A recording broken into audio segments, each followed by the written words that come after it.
Andito na kami sa location kung saan si Mama chemo.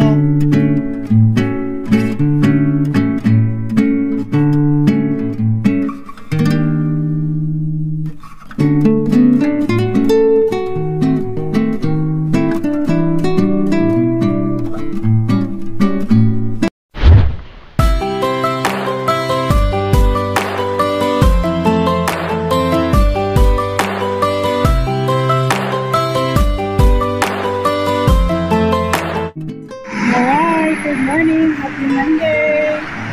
It's about time for Mama's fourth chemo. Hopefully today matuloy na, kasi dapat last Monday hindi natuloy na dahil low yung hemoglobin niya, kaya nireschedule siya after a week. Alright, ito na kami.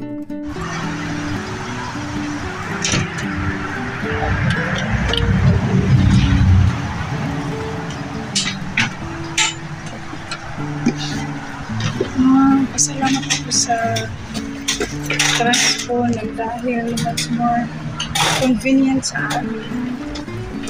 Thank you, Lord. Hindi naman maglakad si Mama, kasi lang limited pa yung paglakad niya eh. So malamig this morning, pero lumabas na yung araw sa mamaya. Mainit. Alright, gawin na kami.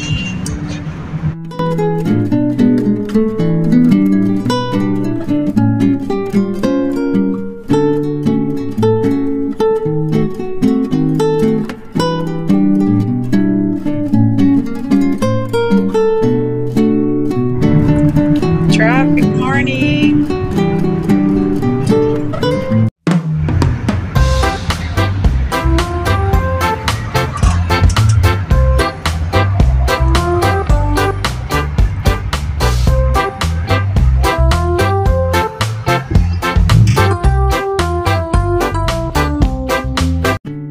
Andito na kami sa location kung saan si Mama chemo.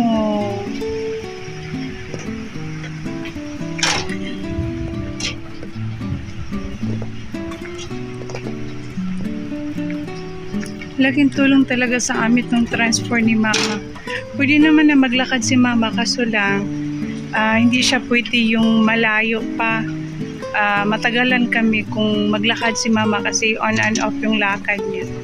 So anyway, yung schedule ni Mama today is 8:45. So kaya mas maigi na rin yung transpo ni Mama. Thank you, Chris.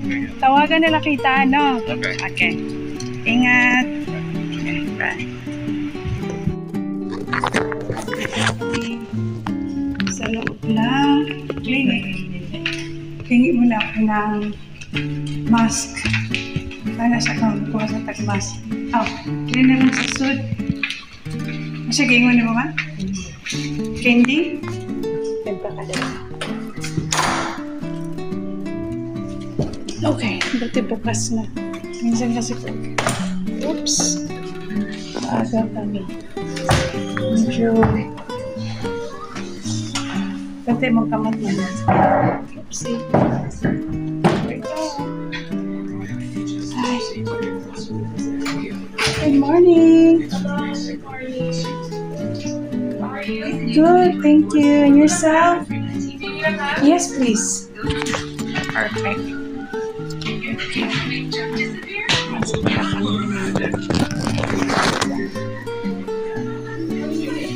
Good morning.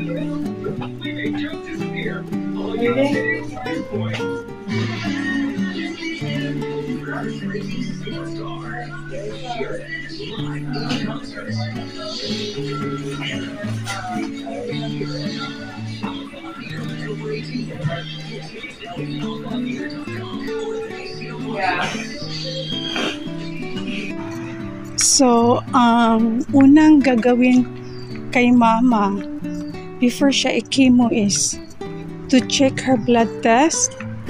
And if all results are good, lalo na sa red blood cells ni mama, yung hemoglobin niya, at saka yung white blood cells niya, yung platelet, is good too. So, sana good para mag-go chemo si mama today.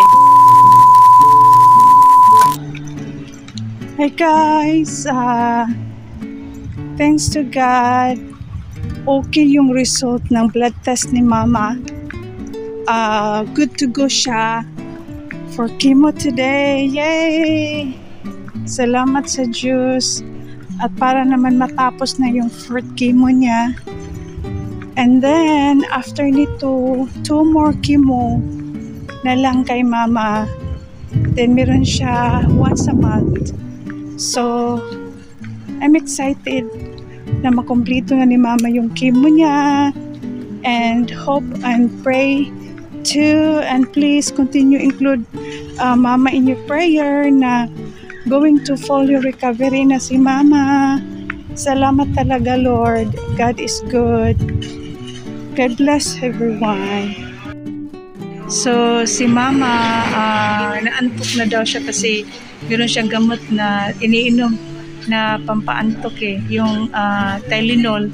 So anyway, habang matutulog si mama, ako naman, punta man ako sa baba, maglakad-lakad ako doon. Mag-walking sa ako.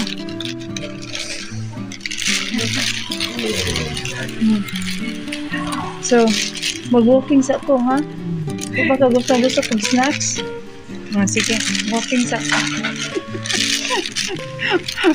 Binigay ko kasi sa kanya yung lagyan niya ng tissue. Pag may basura siya, para hindi na lang siya bigyan ng bigay sa akin. Sige, mag-exercise ako sa gawas. Ha? Okay, bye, ma. Hello. Thank you. Going down. Yeah. So, anyway, dito ako sa elevator. Bababa muna ako. At ako'y maglakad-lakad. Kasi, hindi ko naman na iniiwanan si mama. Ang ginagawa ko na lang din is para hindi rin ako ma-bored sa sa loob.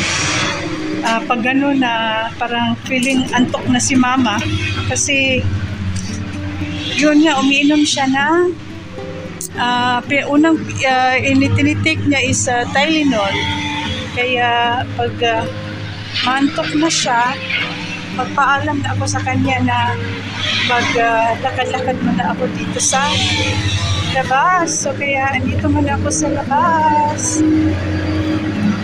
So laking pasalamat ko kay God ng dahil good yung result ng hemoglobin niya today.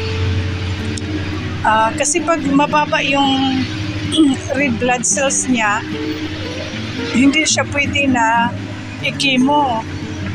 So, yun ang nangyari sa kanya last Monday kasi dapat nung Monday ang appointment ni mama to have fourth chemo. So, kaya pinauwi kami and then instead na mag-blood transfusion, may ini-inject sila kay mama. So, mas okay din yun. Injection na lang si mama. Maliit lang naman yung karayom niya. So, mas okay yun kasi pag blood transfusion, kailangan ko na naman siya dalhin doon sa ER kasi sa ER lang siya pwede transfusion. And then, pag nandun siya sa ER, usually, mag-stay na naman siya doon ng overnight. So, pwera lang knock-the-wall. Wala pa naman akong wall dito. And then, si mama, since first chemo talaga niya, hanggang sa third round chemo niya, ang problema niya is yung hemoglobin niya. mag-low talaga siya after ng chemo niya. Kasi yun ang side effect ni mama eh. Iba-iba daw eh, hindi magkakapareho. Yung iba daw is, alam mo na, yung basta iba-iba yung side effect ng katawan ng pasyente. And so, si mama naman, ang minumonitor nila, yung red blood cells niya at saka white blood cells, bababa talaga. So, anyway, again, at least, may fourth chemo na si mama today.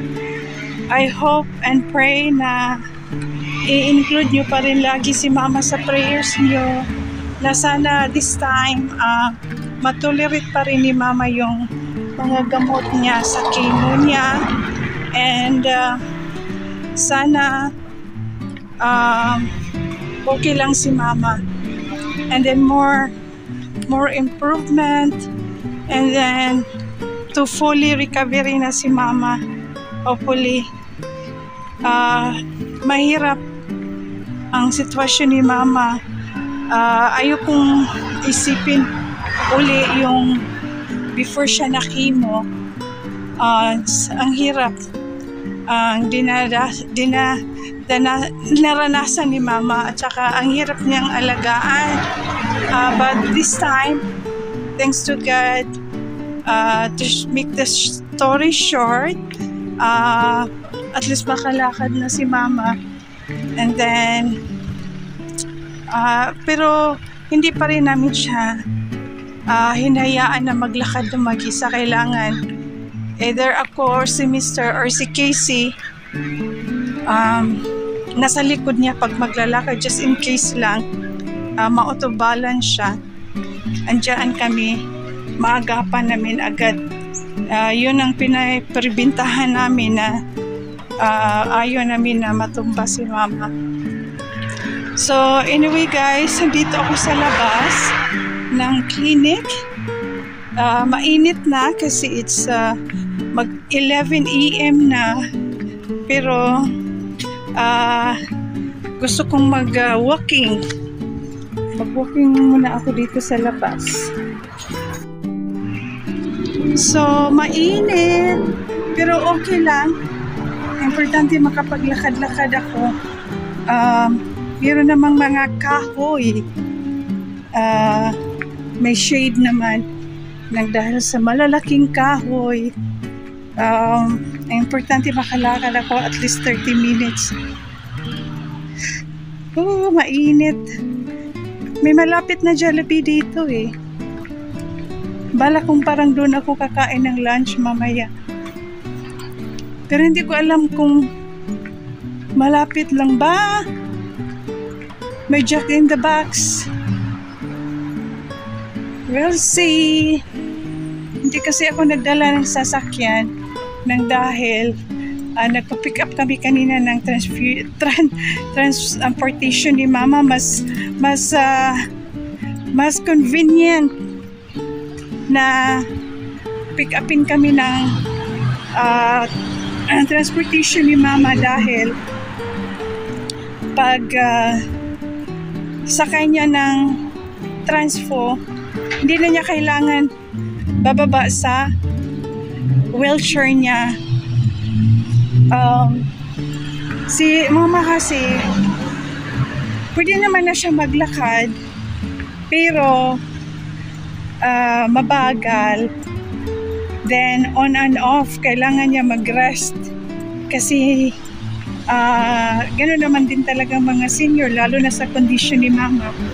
Okay naman na yung oxygen ni mama, pero hinihingal siya pag diretso-diretso yung lakad ni mama. Kaya mas maganda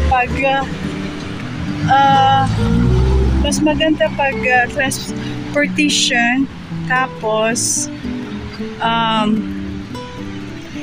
ayun na, ipasok lang yung wheelchair niya, hindi na siya bababa.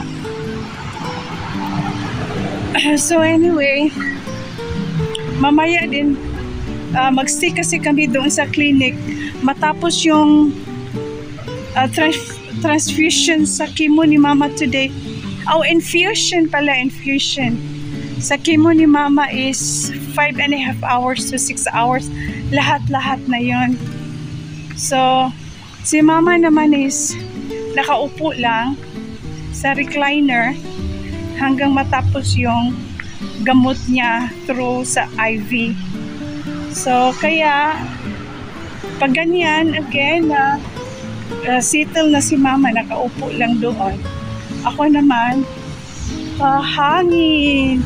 Andito ako, malapit lang naman din. Marami palang mga pwede makainan dito. Meron pang mga tindahan na pwede ka mag-shopping. Shirt outlets, uniforms. So, meron pang Toyota dealer. So, ikot-ikot lang ako dito. So, anyway guys, medyo mahaba na tong video ko. Hanggang dito na lang. And then, update ko na lang kayo sa journey after ng chemo ni mama. And help me pray for mama na sana walang bad side effect sa chemo niya today. Bye everyone, and God bless. Ingat kayo. Thank you for watching our vlog. Sa aming mga subscriber, thank you. And to our new subscriber, thank you so much.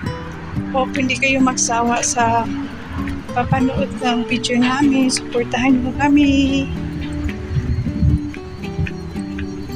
Bye!